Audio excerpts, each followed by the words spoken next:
welcome to one of the saddest podcasts FITV has ever done, because today we say goodbye to Thomas. Oh, no. Oh, yes. Yeah, it's a really weird feeling. Really weird feeling.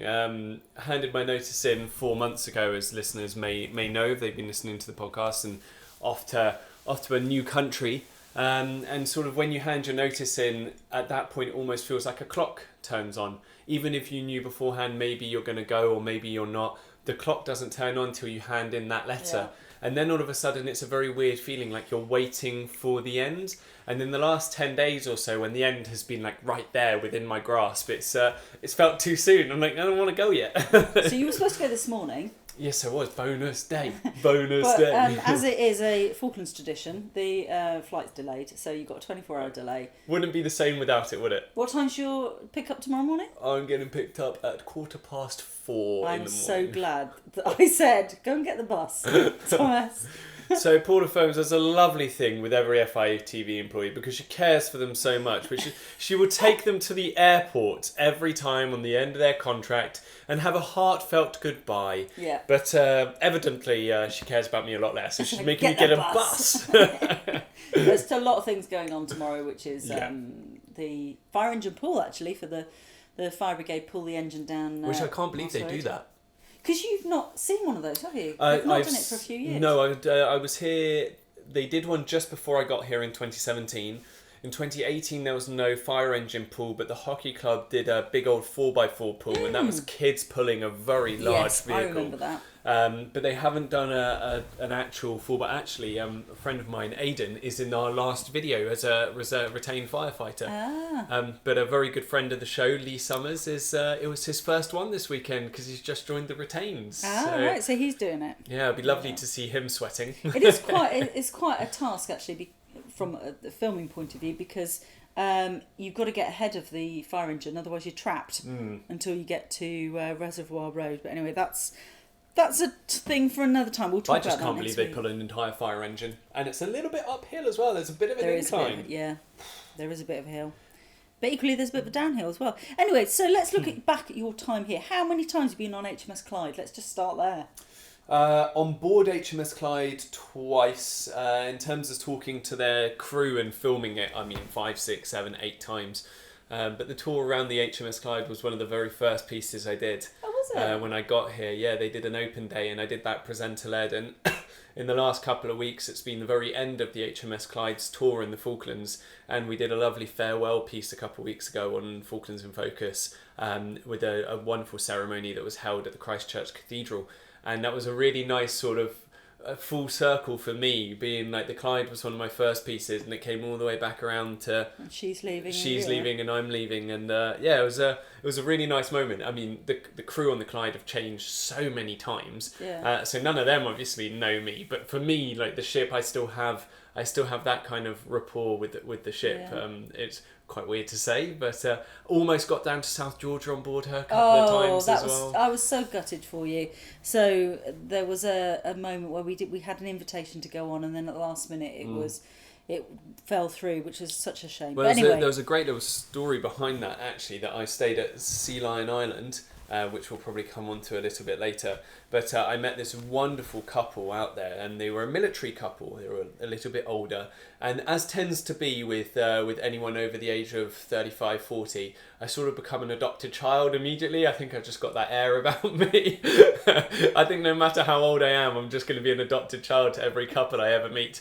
But essentially, there was that, and I met them, and they were really, really lovely, and they just started their tour back down here. He had been here during the Falklands War, and he'd been stationed here in the 90s as well. And I organised this whole HMS Clyde thing, and as you said, the day before I got bumped off of it. A couple of weeks later, I go up to an MPC Mount Pleasant open day to go and film some stuff up there, and I bump into this couple again. At which point I meet the husband, which we're going to call for this Fred. Podcast, Fred, absolutely. Bumping into Fred, and he goes, "You never guess what? Just got back from South Georgia. At the last minute, one of the spaces opened up on the Clyde." And I was like, "You kidding me?" That was my spot, Fred. But other than getting on board things like that, you've I have to say, when you first joined us, I don't think we were doing that much on sport, and our sport coverage has really gone up. Yeah. Since you were here, and you did some really nice graphics for the hockey. You've been away with the hockey club as well. Yeah, so sort of the inline hockey got me fascinated straight away. I mean, I'm Bambi on ice just standing on my feet, never mind trying to put skates on. So I only did that once to the amusement of everyone else in the room. But yeah, I went down there and it was growing so much. And I think Triana had been away to Punta Arenas a couple of years beforehand with the hockey club, and they were just doing an indoor league, and I thought, it was during the winter. We didn't have much on for the news, so I just started going down for 2 hours on a Thursday night and filmed 2 matches with one camera, and sort of got to know the club really well that way. And as you say, the year after, I went away to Punta Arenas with them again to film their victory at the Mega Patagonian tournament. It was a good one. But you've been on the football team as well. Well, I've now officially played for an international football team and an international rugby team. Okay. Which, if anyone has ever met me, I mean, I love sport, but my prowess is I'm not the most athletic human being in the world. So to say that I've played for an international football team and now I've played for an international rugby team as well, my grandpa would be proud. Do you get to keep the kit? No. I do not get to keep the kit, but however, replicas of the Falkland Islands international football shirt, the new one that's just been released, are available to purchase. So if anyone's out there and is interested in sport and replicas of shirts, there's a brand new shirt coming out. And I have to say, Paula, it's really, really nice. Down at the bottom on the back, you've almost got a silhouette of the Lady Elizabeth's masts. Lady Elizabeth, please. The Lady Elizabeth's masts. Yeah. At the top, embroidered, you have a warra. It's very Falkland Islands, and it's a really nice red and white kit. Cool. So I will be purchasing one of those, as well as a hockey jersey to take with me to any hockey games I go to in my new country. Good stuff. Well, there'll be a lot, won't there, because you're going to Canada. Yes, indeed. Now, I remember one of the first things that we did, I think it was, you did a piece to camera. It was the Queen's Baton Relay. Now, the Commonwealth Queen's Baton it's made, isn't it, for each Commonwealth Games, and then prior to the Games it goes around to all the Commonwealth countries, and it came to the Falklands. The plan was that it was going to be choppered into Stanley, so we had Chris and Michelle on the helicopter. They were going to accompany it into Stanley. Then was it going to land on the Clyde? It was indeed supposed to land. Were you supposed to be meeting it on the Clyde? No, I was going to meet it at the public jetty, but film it landing on the Clyde. On the Clyde. And then I seem to remember about mid-morning, the fog descended, and it just never lifted. No, never happened. So I think they had a bit of clear time at MPA, because they did go up and then down again. Yeah, they went up and around to say it went up in the helicopter, But Clyde, obviously, she didn't get through the Narrows, didn't come in. No. And you're there at the jetty centre with almost complete fogginess behind you, doing a piece to camera about it. But you did get to see it in the end. Yeah, I saw it in the end with you actually in the Leisure Centre Hall, and you took a very, very nice photograph of me holding it, one that I still hold to this day as one of my favourite photos from my time down here. But it was very funny on that piece, exactly as you said.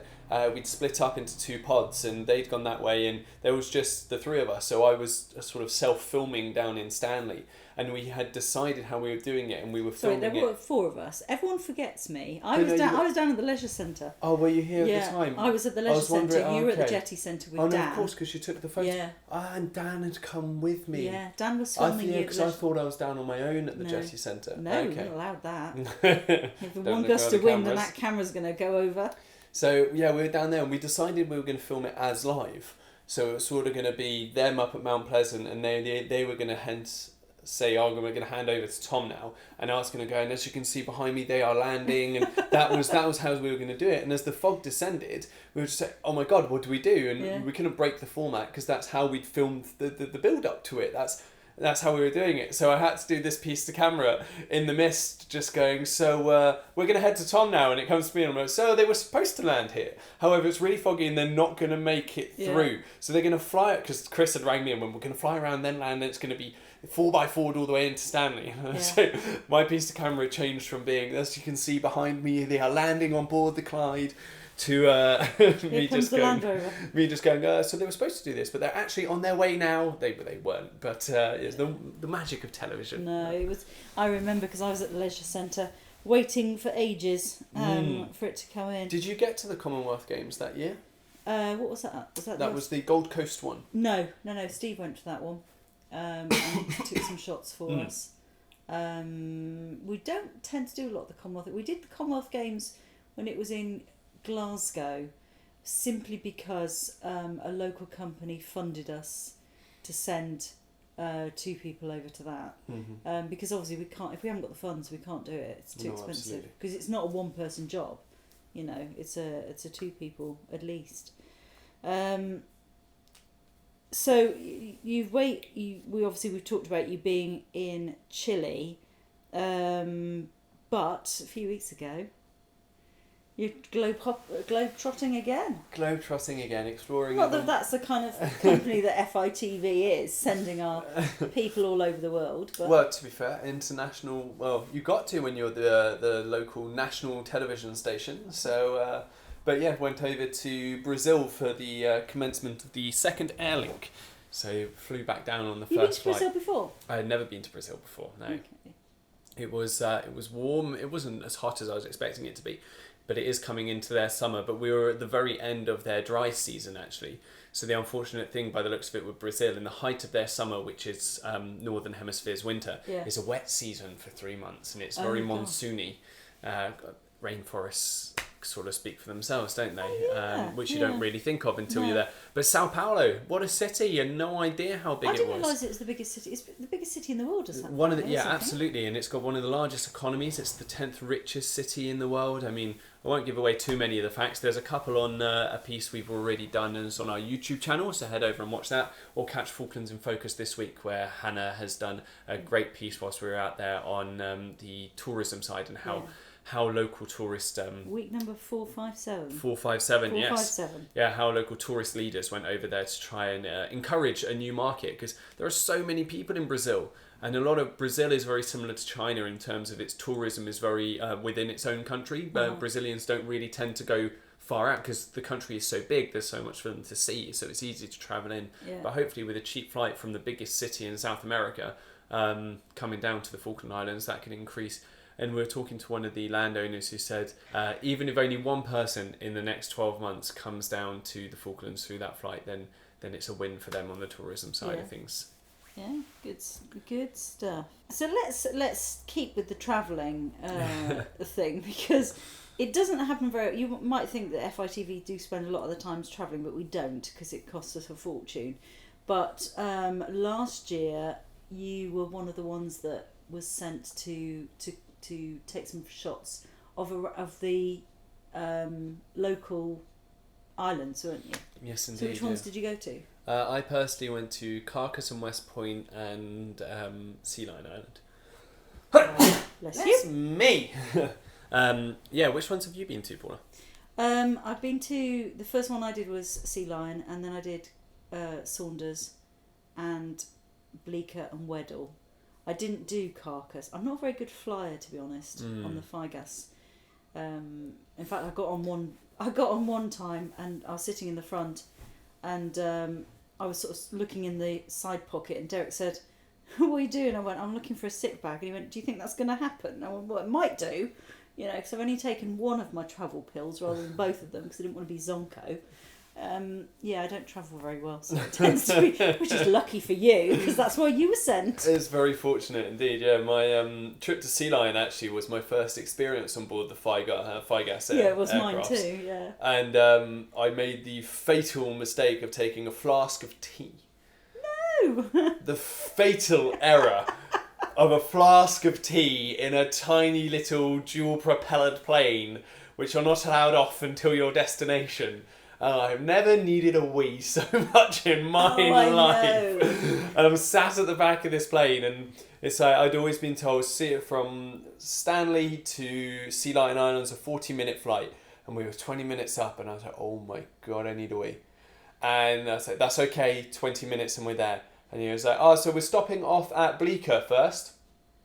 Oh, dear no. God, okay. How long till Bleecker? 15 minutes till Bleecker. Okay, 15 minutes till Bleecker. I can handle that. How long from Bleecker to Sea Line? Oh, it's only about a 10-minute flight. Okay, fine, I can handle this. And we sat there on Bleecker, and I need a wee, but it's all right.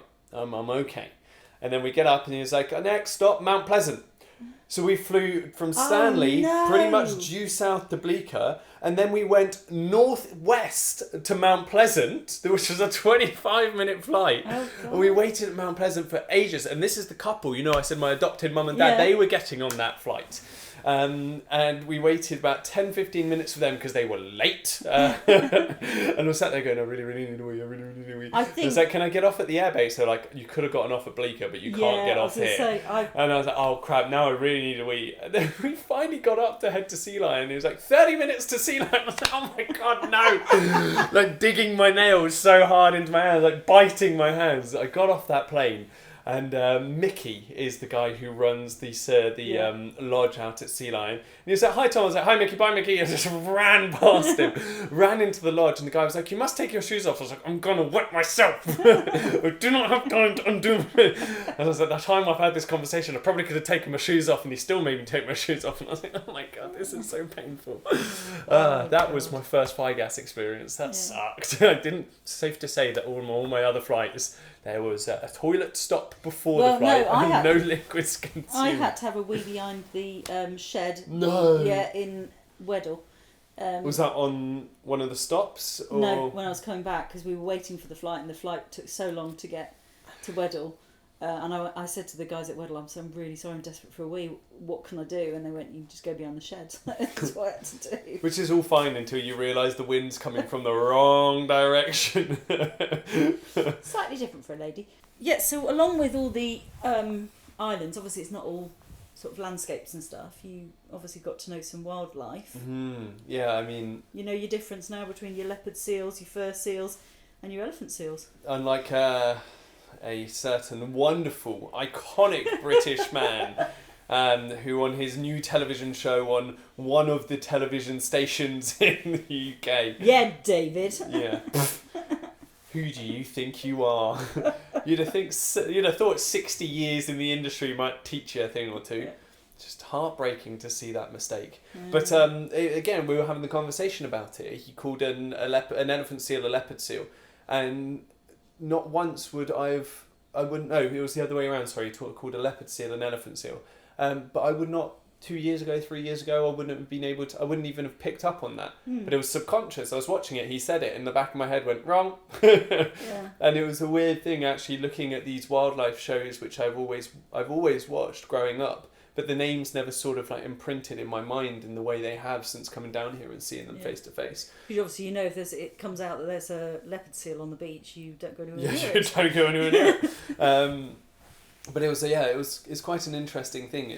There was almost an element of total and utter ignorance of the fact that I knew that there were loads of penguins that looked differently, but I never even thought of the fact that they had different names. Yeah, I was like, I know that there are king penguins and emperor penguins and all this, and I know they're different. But getting down here and going, we've got 5 species. We have the rockhopper and the Magellanic and the Gentoo. And I was like, oh, that's what they're called. Yeah. And it's quite interesting now. I know there are 13, 14 different kinds of penguin species across the world. God, I've no idea. And yeah, I can probably name most of them now, more than half. We had a chin strap turn up at York Bay once. Did we? Yeah. Oh, that must have been quite cool. That's quite north for them, apparently. Yeah, wandering a little bit. Same as like the Adelies? Adelies, yeah. Adelies, yeah. Quite feisty little penguins they are.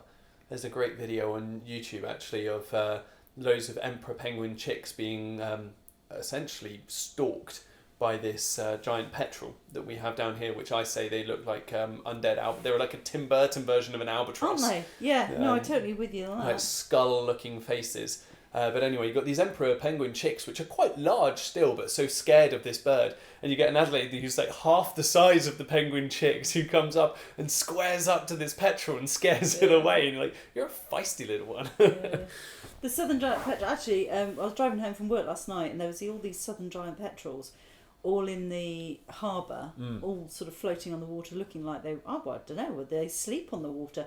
Because going to work this morning, they were still in the same place. Just chilling. Just chilling and just, bobbling up and down. Yeah. So you went swimming this week, because I said to you, the swimming pool's closed, by the way, which we will find out about on week 457 at FITV this week. Controversy. So you came and you went, I'm going swimming. I went, you won't be swimming at the swimming pool tonight. So what did you do in the end? We went off the north coast of Cape Pembroke by the lighthouse. We put on our wetsuits and I went snorkeling. And a couple of friends went kayaking as well. We bought an inflatable kayak, believe it. So 2 of them were on an inflatable kayak and 2 of us went snorkeling, which was very cool. We met a baby elephant seal that very sad actually. He looked like he was a little bit too small for his age, and I say hers, not sure of gender. But yeah, very, very, very sad actually, because we think probably won't make it through. Yeah. But it had one of the tags, so we're assuming it came from the colony on Sea Lion Island. So we took a photo of the tag number and sent it to the elephant seal research group out there, so that they can at least monitor where the seal has ended up.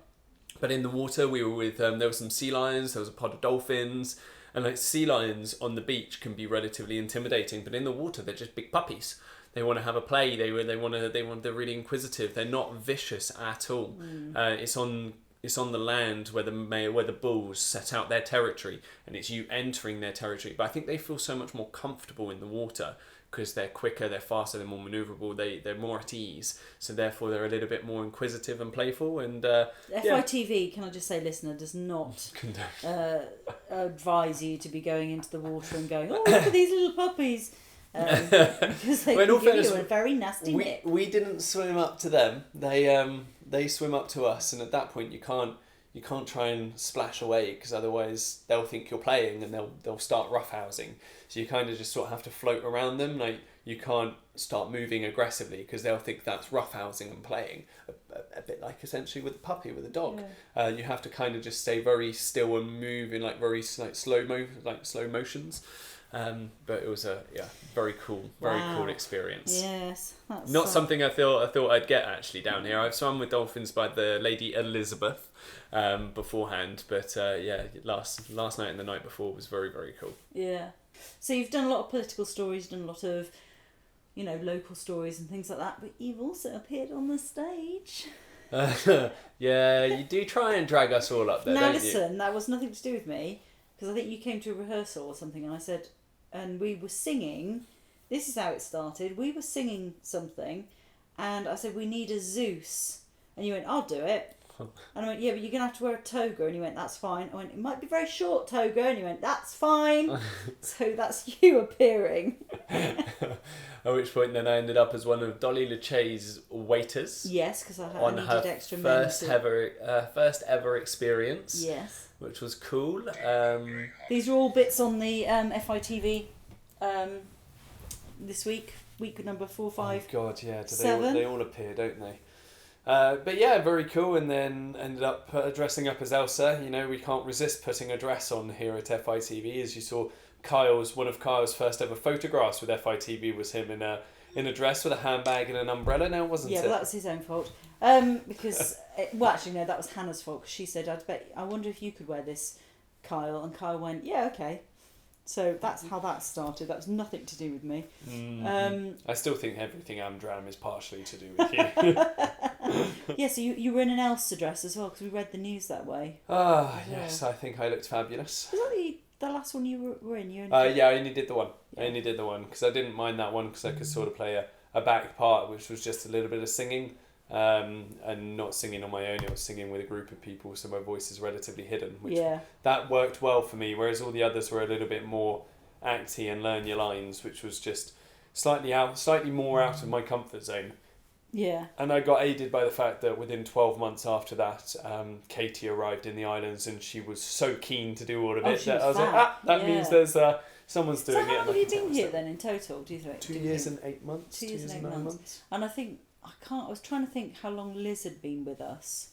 So I think Liz started at the beginning of 2011. Mm-hmm. But I'm pretty certain she'd gone by 2014, because that's when Glenn and Paul and Were they the first lot of people? No, the first person we ever had was Sherry, and then we had Josh, Hannah, and Caroline, and they came in 2013, and they were with us a year, and then Liz left, I think, just before they left. So I'm running up against Liz for second longest standing FITV. Yeah, I think you might be the second longest FITV employee. Ironic, because I've also gone and worked with Liz at the radio station for a little bit. Yeah. No, it was really sad. I was really sad yesterday when we read the news for the last time together. Yeah. It was a nice way to sort of end it, though, because I think my first news programme I ever did, I did it with you. So first and last, there we go. Yeah. Looped back around. If anyone's looking at the Instagram posts, or that might be on Facebook as well, Hannah is wearing an elf costume for a reason. It's not just, normal attire for the office. There was a reason behind We're getting that. a little too Christmassy before December. Yeah.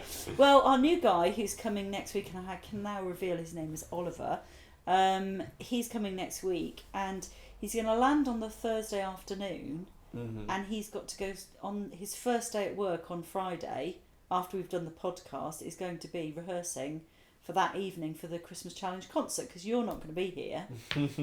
So he's tactical avoidance there. So he's got to get into costume and learn a routine and get on stage in front of everyone. Which is one of your favourite bits. Come on, Paula. You have to admit, torturing your employees is one of your favourite bits. No, it's not. Yeah, so that's all coming up next week. It's really sad because we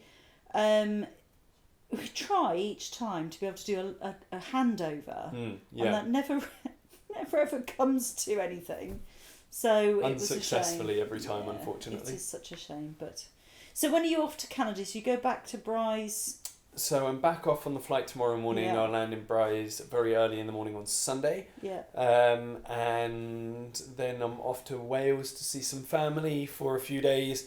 Then Wednesday I travel down to London and I go on holiday for 4 or 5 days with some friends from university. Yeah. It's the first time in 4 years since we graduated that we've all been on the same continent. Oh, wow. Never mind same country. So we're all heading off we're going to Budapest for a few days, which is going to be nice and cold. Hungary in December. Whoever made that decision? That was mine. Whoops. Well, you'll be all right going straight from here. You'll be fine. Exactly that. Yeah. Similar climates. Yeah. And then on the 12th of December, I fly off to start a new life in Canada. The promised land. Yeah. So much still to organise. Never mind before that, I've got so much to organise before my flight tomorrow. Well, you've got the rest of this afternoon. You've got to edit this for me.